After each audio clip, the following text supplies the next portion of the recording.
We've done several different things with the NLC. I'm a member of their first CEO circle. I attended their matrix map course, and also we've attended several conferences and webinars and those sorts of things. And I feel like the NLC has really helped us as an organization adapt and adjust to change and growth that's happened within our organization.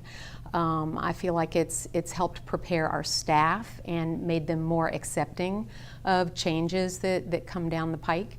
And I think it's also helped our board members understand and have a bigger vision of where we might go in the future. Every experience that we've had with the NLC has just been first rate, first class, and everybody's come away feeling like they've got a boatload of relevant and usable information after one of their educational symposia.